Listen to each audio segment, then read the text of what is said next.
Close to 2,000 brands covering more than 20 different products. That's how much this one company has dominated the shelves of supermarkets and households the world over for the last 147 years. In Singapore, Nestle is the name many have grown up with. It may be well known here, but this centennial is actually a Swiss multinational giant. As the largest food company in the world, its revenue is estimated at $100 billion, with 31 brands earning over $1 billion every year. Its operations span nearly 200 countries, with 468 factories and over 300,000 employees.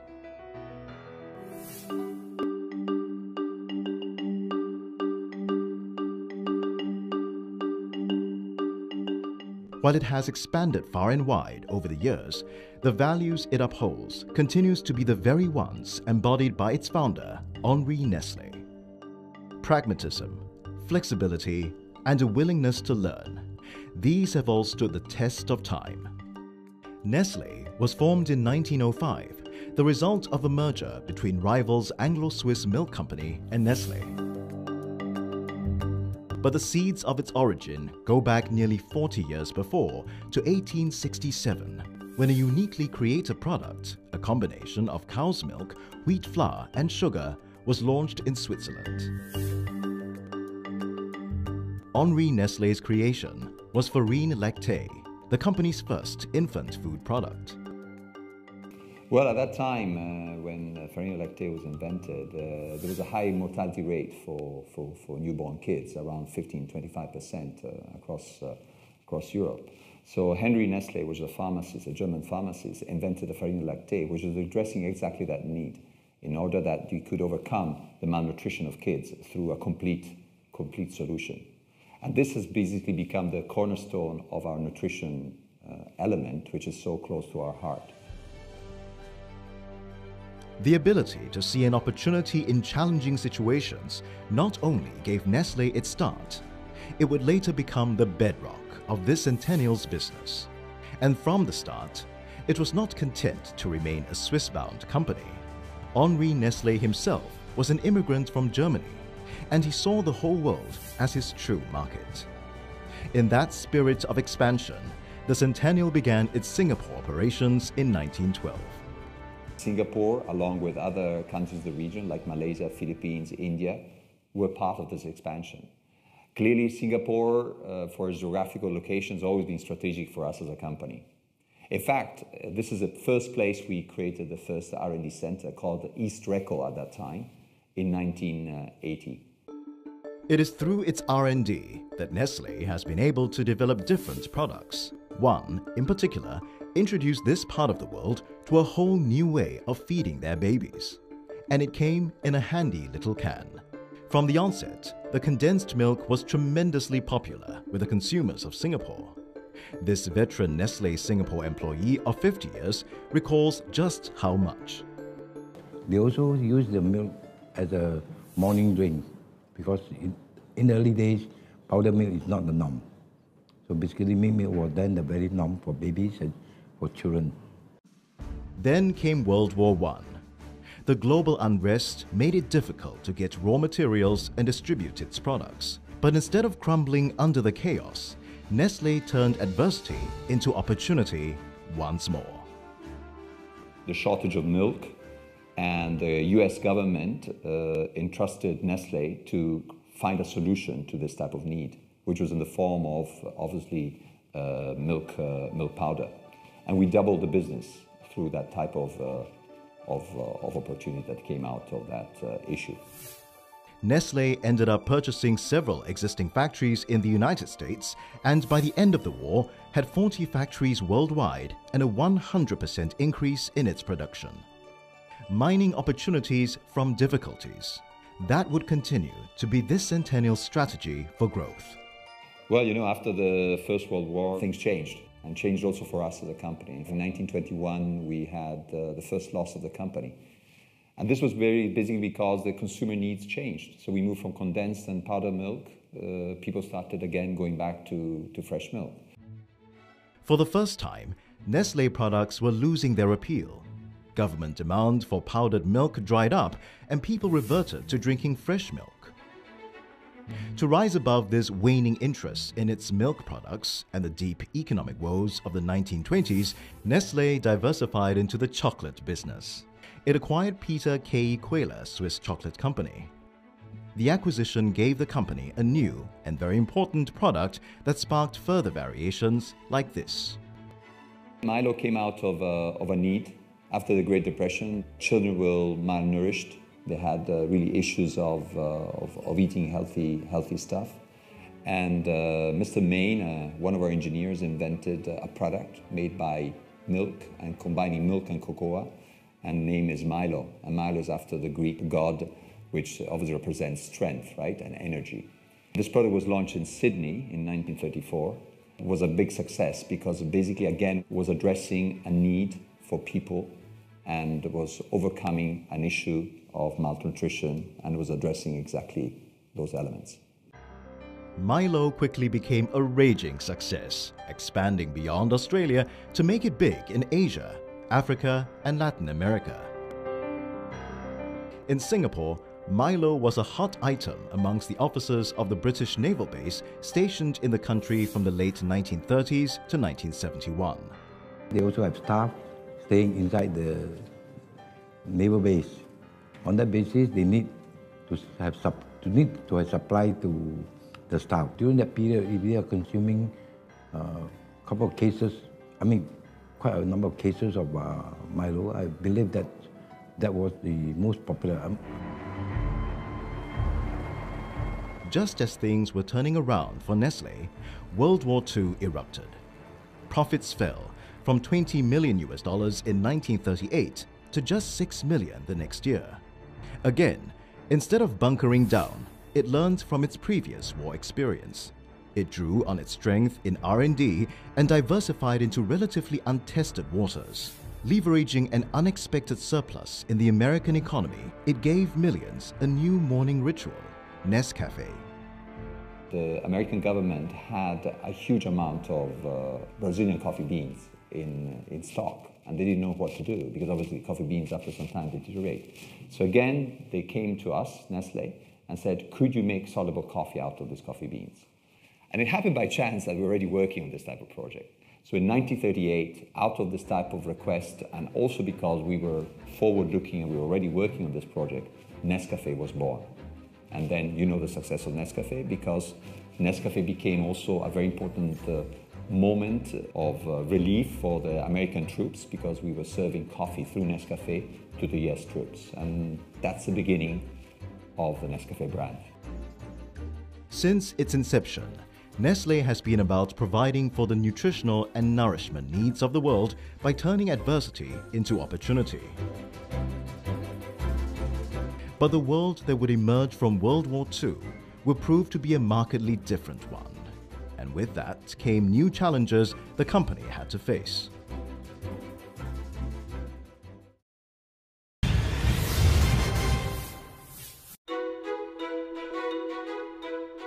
Until World War II, Nestle's expansions had not strayed beyond its original dairy and drinks products. But the world in the 1940s was changing, and Nestle also had to keep pace with the changes to stay ahead. In 1947, it acquired Fabrique de Produits Maggi SA and its holding company, Alimentana SA of Chemtai, Switzerland. A mouthful of a name we have come to know simply as Maggi. Bringing Maggi into the Nestle family was a new approach to an old business plan of diversification, where once the Centennial developed its own products, now it was looking into acquisitions as a means of expansion and growing its markets. A new world had emerged after the war, and the company developed a new response to the changes. The women were starting working a lot outside of their home at that time in Switzerland, and therefore the need to prepare something which, from a culinary point of view, could be very fast and tasty. Despite being launched first in Europe with instant soups, it was Asia that really embraced Maggi, partly due to the fact that Nestle successfully adapted the noodles to local tastes. A noodle is not the same noodle you have here in Malaysia or in Singapore than the one you have in India. The consumers here like noodles which are bitey, crunchy, and gives you a little bit of a flavor enhancement when you eat it. In India, they like it soggy. You need to also combine it with the flavor that goes with it. And our curry Maggi noodles is the #1 selling noodle here in Singapore, thanks to the work we do. That kind of understanding of local markets does not come easily. Marcus Froelich should know. He's in charge of market research. So we go into the markets, live with them, breathe with them, make sure that we understand what they are doing, what they like. Once a product is in development, consumers are consulted yet again. In our sensory lab, we make sure that we meet the local taste. So we invite consumers, they come, taste, and tell us whether we meet the taste, what they like. You also saw that we also then did a statistical analysis of the results, and this tells us which recipe is actually preferred by the consumer. This centennial has more than 30 such research, development and technology facilities throughout the world and the largest R&D network of any food company. Its R&D center in Singapore opened in 1982 and has since received numerous recognitions both in Singapore and abroad. We have 18 nationalities employed here in the centers, and which is great because people come from countries, they know the local habits, and they can also include their know-how into the development of products. So we are in one of our development kitchens where we develop recipes adjusted to the local taste.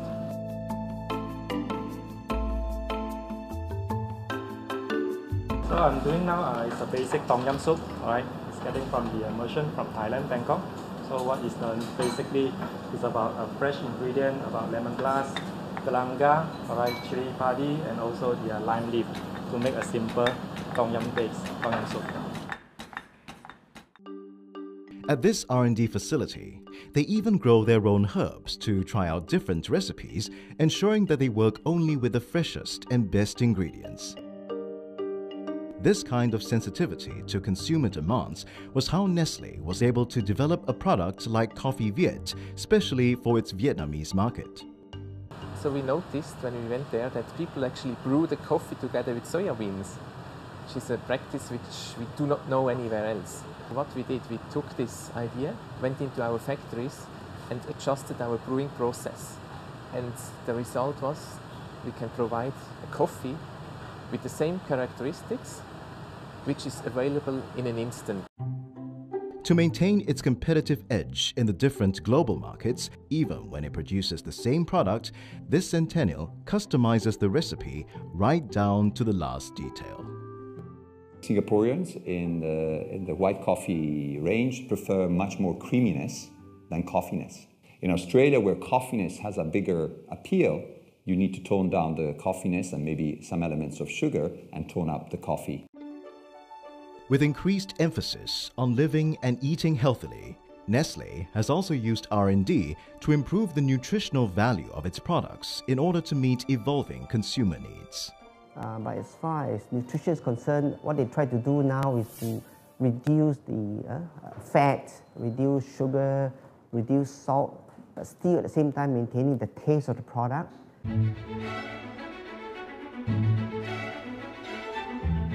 As the centennial approached a new millennia, the business saw an opportunity to increase its product mix by catering to an entirely new consumer group. Today, pet care products account for more than 10% of the company's annual sales. Households becoming smaller and smaller, an aging population, the need of company, the social need of company for people is becoming higher. Therefore, elderly people treat pets as kids. It's an extension of a kid, if you want, in one way or another. So it's a huge opportunity, particularly in Europe, as well as in US and in Latin America, and it's becoming more and more, as you see also here in Singapore. Localize, customize, diversify. Whatever this centennial's strategies for growth going into its 100th year and beyond, what helps it keep its various brands and products together is a common identity. We have a concept called Building the Brands the Nestle Way, which is a common platform we use across the world, so we don't lose the brand property, but the brand is like the personality of our products, is the way we appear, the way we are. This is really quite critical. In its early evolution, Nestle turned setbacks into business advancing opportunities. Then, as the world changed, R&D and diversification became its business strategies. But even as it surged forward to develop and grow its business, Nestle also took time to develop and grow its own people. When we return, see how Nestle featured in the earliest of fires that broke out in Tiong Bahru, Singapore in 1934.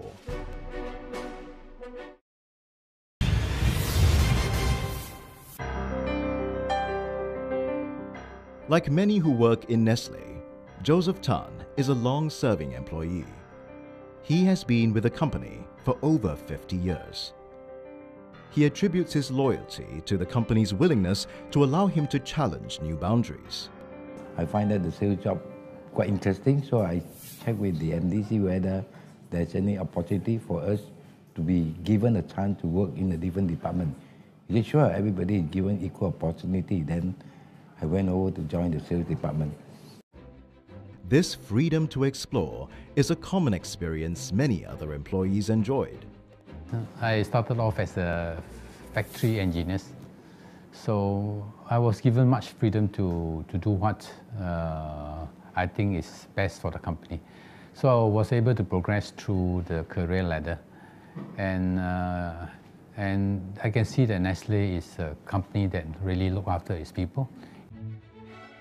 Audrey Liao benefited firsthand from the company's gender diversity policy. This encouraged her to stay with the Centennial for more than a quarter of a century. I started at Nestle Singapore as a brand executive in infant nutrition, and over the last 25 years I've done many marketing roles, but mainly in nutrition. In the late 90s, I was working in Switzerland, our head office, and then to China for nutrition as well. In 2001, I was the first Singaporean to be appointed as Managing Director of Nestle Singapore. Are you sure this is high? When you join Nestle, we like to think that you join Nestle for somehow your life. Because we are such a big organization that we have so many opportunities. If people are willing to move around our company, take me, I've been working probably in more than 12, 15 countries. So you can really move across the organization if you show you have capability. I think what's important for our people also to understand that you need to keep on learning.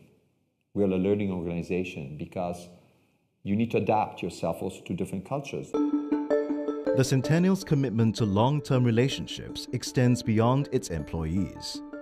In Singapore, Sim Mya Sing Private Limited has been a distributor of Nestle products for over 60 years, supplying to major retailers like Metro and Isetan, as well as provision shops island-wide.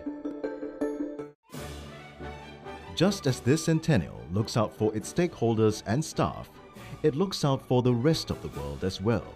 In Singapore, long before CSR became a buzzword, Nestle was already doing its part for the local community.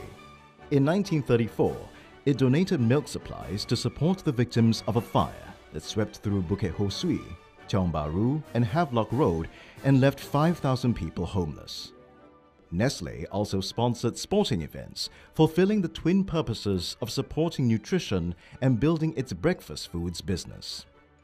And all this iconically is expressed through our Milo van that's always present in either schools, sports events, and it's very iconic. I think every Singaporean had a chance to have a sip with a Milo cup out of the Milo van.